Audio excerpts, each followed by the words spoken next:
What can even be said about Son Goku after all these years? Well, he's popular first and foremost. We're talking about someone who can be compared to a Superman, a Tom and Jerry, a Bugs Bunny in terms of ubiquity. People know who Goku is, at least on a surface level. With popularity comes influence. After Toriyama's success with Dragon Ball, the Big Three emerged, all using main characters that follow Goku's examples. Oda gave us another Sun Wukong analog in Luffy. Kishimoto and Kubo leaned into orange color schemes for Naruto and Ichigo. What else? Goku strong. In fact, it wouldn't be unfair to call him the symbol of strength, at least in the anime community. With that in mind, what would you say about his character?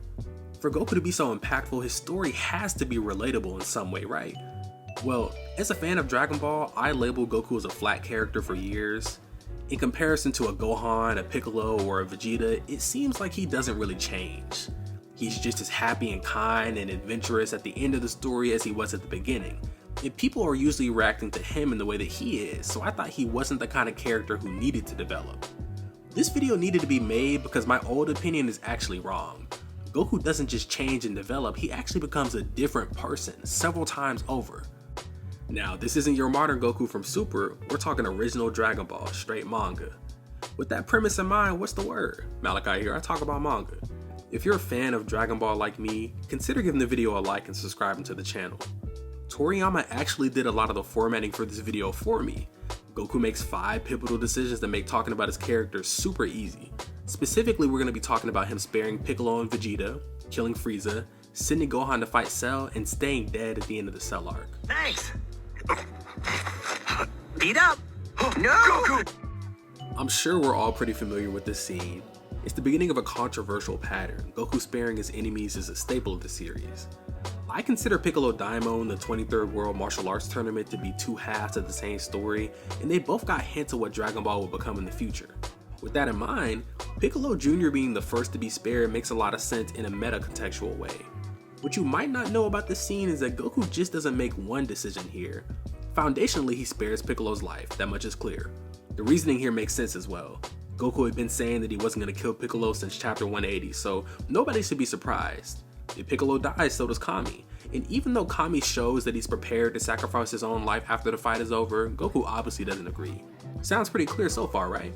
The way that Goku found to stop Piccolo without killing him was just to beat him up. In fact, this fight is so one-sided when you think about it.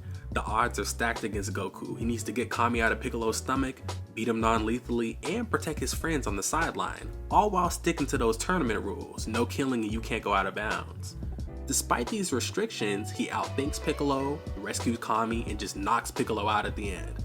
It's not until he gets off guard that the fight starts to become more serious. That aside though, what's the other decision that Goku makes here? It's simple, he gives Piccolo a senzu. This might feel familiar as we'll talk about him doing similar things with Freeza and Cell later, but I'd argue that this is the worst example of Goku healing an enemy. So what's the reasoning here? Well, Goku doesn't want to lose his arch nemesis so quickly, and he thinks that no matter how much Piccolo trains, he'll be able to surpass that by one full level. Now wait a second, there's a problem here. Goku thinking that he can out-train Piccolo is fine, in theory at least. Goku does come to the tournament looking the best out of everybody.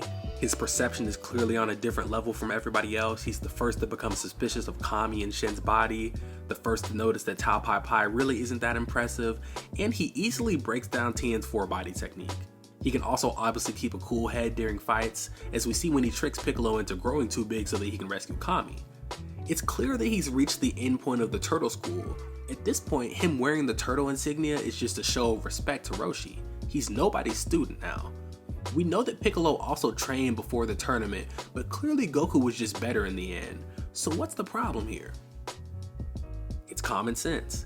Goku isn't the only person who's going to be affected by this decision. During the fight, Piccolo states that even 100 of Goku's allies wouldn't stand a chance against him. On top of that, Kami himself is outright admitting inferiority to Piccolo. So what does that mean? Well, Piccolo can just fly off, recover, and kill everybody else in the world no problem, God included. You might say, oh, he wants to beat Goku first, didn't he come to the tournament just to do that? Well, we see in the fight, Goku can get off guarded just like anybody else. I'm not saying that Piccolo should have just snuck Goku again right after the fight. My point is that it doesn't make sense to just let Piccolo roam free. If only there was a solution offered by another member of the cast. Oh, after Goku gives Piccolo the Senzu, Krillin asks why they couldn't have just sealed him in the bottle. I can't help but agree. We know Piccolo can reflect the Mafuba, but definitely not after he's been beaten an inch within his life. Kami can do it, Tien can do it, even Roshi can do it, even if he's the only one out of the three who died from the recoil. So why does Goku give Piccolo that Senzu? It's clear. His priorities are obviously more important than everybody else's. He wants to let Piccolo go and train, so nobody can really say anything to Goku. The supporting cast is constantly doubting Goku's methods, but what can you really say to the guy who saved the world twice now? Nothing at all, just let him do what he wants. Now, don't take this as Goku slander. At the end of the day, he did a good thing by beating Piccolo. My point here is that with the information the cast had at the moment, Piccolo should have gotten sealed up. The importance of this scene is in the nuance of his behavior. Our main character is the kind of guy who will stop evil, but in his own way. In short, Goku's more than a little selfish. He turns down Kami's offer to become God because that just sounds boring to him. So what could be more entertaining than watching the journey of someone so straightforward but so nuanced? Let me sum it up in a different way. We all know that Goku's heart is pure, but what is it made out of? This scene is even more famous than the last one. Goku spares Vegeta because he's never met someone this strong before. He needs him to stay alive so that he can surpass him. Once again, Krillin can't help but let Goku have his way. He literally says, "You saved the Earth, so have it your way." But did Goku really save the Earth by himself this time? We'll come back to that later, but for now, just know this is an objectively bad decision from Goku, but we can almost excuse him from having bad judgment here. Now, people sleep on this arc, but it's the catalyst for a lot of Goku's growth in the story. I'm sure we all know how important Goku coming to terms with his full identity is. When Raditz arrives, Goku outright rejects him, as he should. Someone who would kidnap his son is no brother of his, and a race that would pillage planets isn't one that Goku wants to be a part of at all. As he rejects the Saiyans, he's claimed as an Earthling by Roshi and Krillin. Note the fear that Goku feels as he follows after Raditz. Very human. There's no excitement to be found. Easy to understand, right? Well, this is the beginning of an internal conflict that won't be resolved for 200 chapters. During the Vegeta fight, Goku learns that he killed his grandfather as an Ozaru. When you think about it, a revelation like this almost cancels out that reassurance that Goku got from Roshi and Krillin. Yeah, those two are his master and fellow pupil of the Turtle School, but who really introduced Goku to martial arts, to being a human? Son Gohan, who he just learned that he killed. Outwardly, it may look like Goku moves on from this quickly, but when you look closely, you'll see that that's not the case at all. So it seems like being a Saiyan is the worst thing ever, right? Vegeta kills Nappa without hesitation, and those two were never coming to Earth to revive Raditz, they just wanted the Dragon Balls in general. Well, all this bad is counterbalanced by necessity. Think about it. After Goku dies, his training with King Kai is fundamentally tied to the nature of the Saiyans. He's forced to train in 10 times gravity, and this is when we see Goku actively claim his identity for the first time. He's a Saiyan too, of course. Think of this part of Goku's nature as hiding in the background for now, just like King Kai's symbol that he sneaks onto the back of Goku's gi. He's not a member of the Turtle School now, he's got the expectations of King Kai's training weighing on his back, right along with his newfound Saiyan identity. When it's time for him to fight Vegeta, he's outright excited. Despite this baggage festering in the background, Goku's still an Earthling. If all that wasn't enough for Goku to deal with, he arrives to the fight and most of his allies are dead. People don't talk about how angry Goku gets here. Krillin states that he's never seen Goku this mad, and of course he hasn't. The only time we've seen Goku this angry was after Krillin died. So let's talk about how Goku dealt with Tambourine and Nappa. First, Goku gets so disrespectful when he gets mad. He hits Tambourine with the peace sign and then he does Nappa dirty by standing on his head. The main difference here is that Goku actually shows Nappa more mercy, just breaking his back, while Tambourine got disintegrated. It demonstrates some growth on Goku's part. He can be angry but still moral. So the clear conclusion from all of this information is that Goku's dealing with a whole bunch of stuff right now. He asked that Krillin and Gohan let him fight alone just like he fought against Piccolo. Nappa also gets dealt with, but Vegeta is a little harder. I hope we can all agree that Goku lost the one-on-one here. If you don't think that, here's the statement. When you take into consideration the fact that Goku lost, the end of the fight starts to become extremely important. If the Kaioken, the Kamehameha, and the Spirit Bomb weren't enough, who really saved the day here? Yajirobe, who sliced Vegeta up, Krillin, who threw the Spirit Bomb when Goku couldn't, and Gohan, who crushed Vegeta as an Ozaru. You can't argue with the fact that Goku didn't win this fight alone. He didn't save the world by himself this time, so he can't demand that Krillin suddenly spare Vegeta. Now I'm sure Krillin heard him out because of his prior 2 times saving the world by himself, but at this point it's getting a little ridiculous. It's a bad decision, but Goku clearly isn't in the right space to be making it, with his Saiyan biology starting to become more prominent, all while the foundations of his life are shattered. Even King Kai knows that he made the wrong choice, so let's move on to Namek. With this one, I'm gonna have to address some preconceived notions that I had about this arc before doing the research for this video. If you happen to think that Goku came to terms with his Saiyan heritage on Namek, you'd unfortunately be wrong, but I had your same opinion, so hopefully I can explain why that's not the case. This arc opens with Goku in a hospital bed. Krillin and Gohan head for Namek while Goku recovers and waits for Vegeta to assumedly return to Earth. Goku's training while he's still in bandages, and when word gets back that Vegeta's on Namek, Goku can't help but admit that he was wrong to spare his life. There you have it. Vegeta isn't like Piccolo. He won't just sit around until it's time for a rematch. He'll do whatever he wants to do, and Goku's loved ones are in danger because of that mistake. Let's dig into that a little bit deeper. You might say, oh, Goku ended up being right in the end because Vegeta became a good guy. I personally disagree. Vegeta was trying to kill Goku until the end of the Cell arc, and in Buu, he took the first chance he could get to fight Goku at the expense of his loved ones and innocent people. Yes, he helps out at the end of the arc, but that doesn't cancel out the bad that he did before that. That aside, keep in mind that we're evaluating these decisions in the context in which they were made, with the knowledge that our cast had at the time. If killing Vegeta made the most sense in the moment, then deciding not to do so is a bad decision in the moment. So after hearing about Vegeta, Goku prepares for Namek. He puts on his new gi, this time of his own volition. Remember, the last time he was wearing that, King Kai snuck his symbol onto the back, so this conscious decision to wear the gi is important. Goku's transportation is just as significant. He rides to Namek in a ship made by Dr. Brief, constructed out of cannibalized Saiyan ship parts. He's literally retracing his voyage to Earth but in reverse. So he's going to be starting from the beginning of his education, relearning the Turtle School and King Kai's techniques. On top of this, he's literally torturing himself, training under gravity far beyond that of planet Vegeta. With the Senzu beans he brought, he can push himself almost to death and then recover instantly. The narrator emphasizes that this is the primal cycle of the Saiyans, but it's just as important to notice that Goku's using everything that he's learned up to this point to prepare for Namek. Keep in mind, even though Goku is leaning into his Saiyan abilities, he's still being forced to do so by necessity. He has to train this way if he wants to stand a chance later on. While I'm on the topic, let's talk about why it's so hard to notice Goku's change and development. He's just not around. But he just got back from his training. After getting back from Namek. After getting back from his training. After being dead. Toriyama absolutely loves to save Goku until the end of an arc. In Piccolo Daimon, he's out of commission from chapter 144 to 154, drinking the Ultra Divine water and recovering. During the Saiyan Saga, he's dead and training from chapter 10 to 29. I'm mentioning this trend here because it's the easiest to notice now.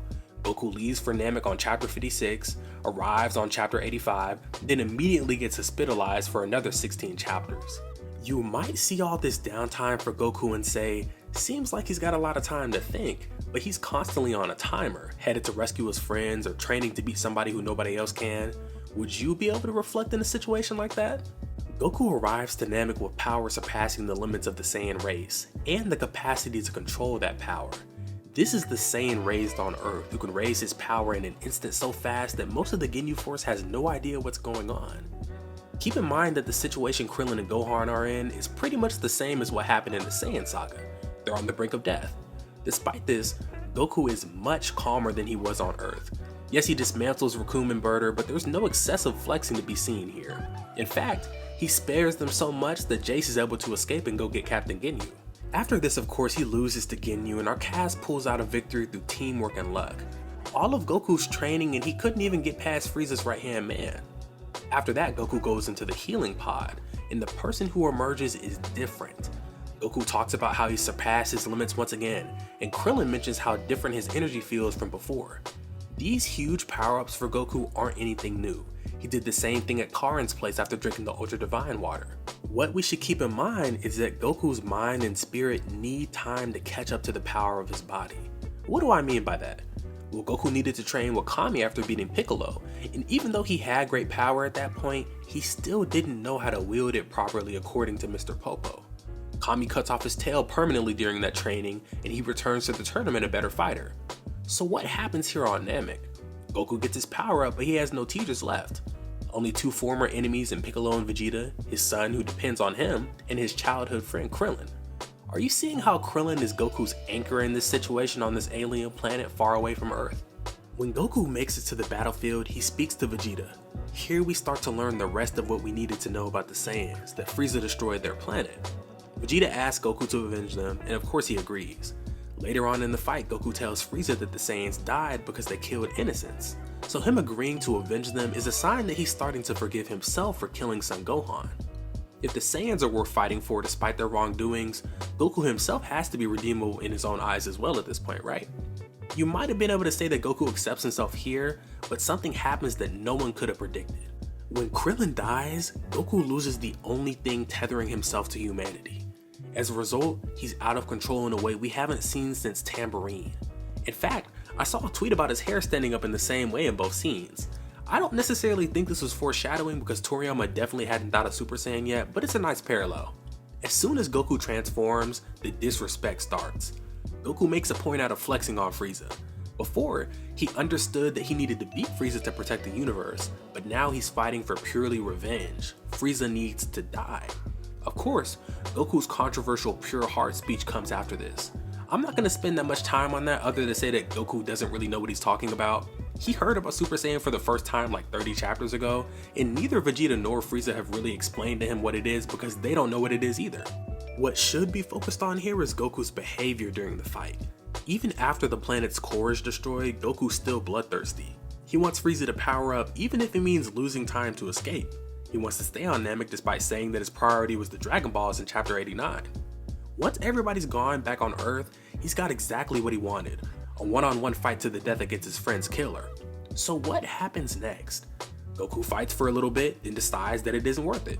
Frieza's pride has been shredded, so there's no point in continuing, according to Goku. Now this may seem like it's coming out of left field until you think about the person Goku really is. This is someone who refuses to kill enemies who carries the pride of a martial artist. It seems like the rage of being a Super Saiyan is starting to leave him bit by bit, and he's regaining his self-control. After this, of course, Frieza cuts himself in half and Goku gives him some energy. I dislike this decision for the exact same reasons as the Vegeta one. Even if Goku is stronger than Frieza, that won't stop him from going after his friends and loved ones. In fact, Frieza literally does that in the next arc, but we'll touch on that later. For now, let's talk about the end of the fight. Frieza tries to attack Goku and he gets blasted for it. There's a lot of discussion around that famous shot of Goku's face after that, so let's add some context to it. We already know Goku doesn't want to kill Frieza anymore. Not only did he let him go, but Goku tells Trunks later on that he was actually going easy on Frieza. I think that the sadness that we see on Goku's face was him accepting the possibility that he could have killed Frieza, not him deciding to fully do it in that moment. That aside, Goku's getting closer to accepting himself, but the Super Saiyan transformation throws another wrench into things.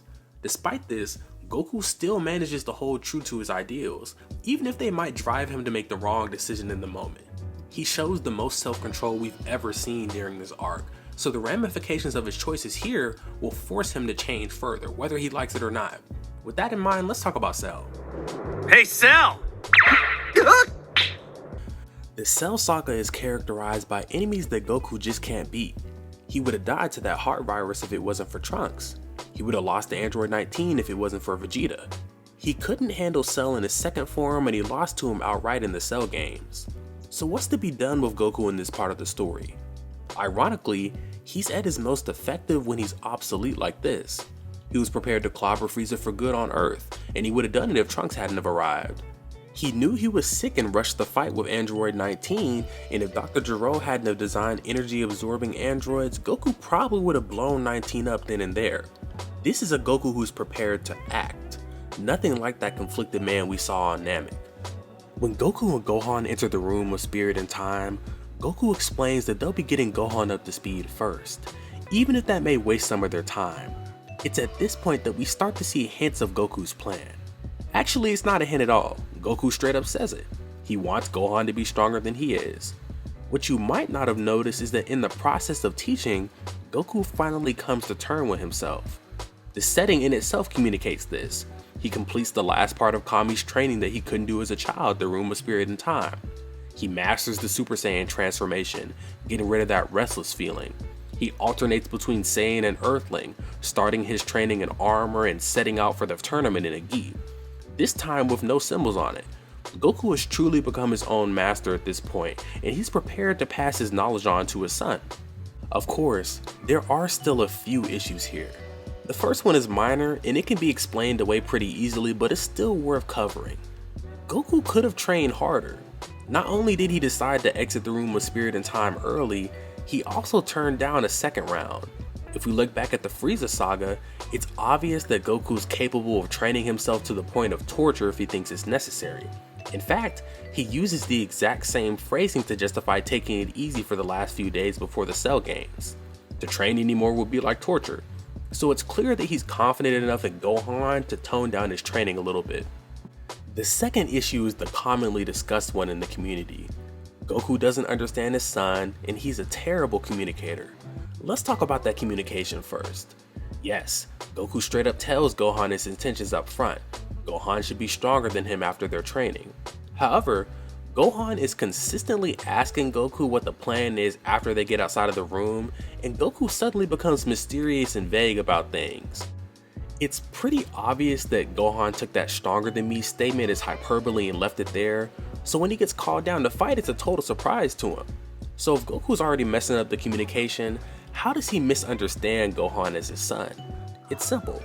Goku may think that Gohan will fight Cell to protect the world so that he can use the peacetime to be a scientist, but Gohan getting angry doesn't mean what he thinks it does. From Goku's perspective, Gohan's always been strong when angry, so putting him up against Cell is a no-brainer, in theory. However, you can't just throw your son at someone and expect him to automatically blow up in the way that you want him to. It's ironic that Goku spends all that time early on in the chamber with Gohan to talk to him about the anger needed to initially transform, but the conversation kind of stops there. Goku experienced losing control to his anger on Namek, so it would have made sense for him to maybe talk to Gohan about self-control. Instead, we got the situation that Gohan and Goku inadvertently create, where Cell lives just a little bit too long, just like Frieza did on Namek. The third issue is the long-running problem that I've been hinting at. This is kind of the point of the whole video. Goku makes huge decisions about the fate of the world without really consulting anybody. He spared Piccolo on a whim, and his friends groaned. He spared Vegeta selfishly, and his friends wondered if he was in his right mind. He forced King Kai to leave him on Namek alone, and then spared Frieza on a whim. Some of these choices came back to bite everyone and some didn't. Regardless, people let Goku do what he wants because he saved the Earth a few times and because he's the strongest. These two things don't automatically give someone good judgment though, and this all comes to a head against Cell. Goku sacrificing himself to rectify his mistake is bigger than this villain. It's about all the mistakes he's made up to this point. That brings me to his decision to stay dead. In short, I disagree with his phrasing, but I can understand the reasoning. Goku never attracted bad guys, he just never knew how to deal with them in the right way. Roshi told him to strike down evil in a single blow, but what did he do instead? He fought for his pleasure, his rage, his excitement. Now, I don't know if he had to stay dead, but leaving the Earth to Gohan isn't the worst choice. In the end, Goku came to terms with himself and learned as much as he could in the time that he was alive. I think that the contrast between this selfishness and altruism makes for an extremely compelling character. It's clear why Goku's so popular. Now, you might be asking, what about the Buu Saga? Well, this video is already pretty long, and Goku's character in that arc, and honestly just the Buu arc in general, needs a lot of time and explanation and breaking down, so let me know if you want to see a video on that saga in the future. That aside, if you made it this far into the video, thank you so much for watching. Think about giving the video a like and subscribe for more, and have a good day.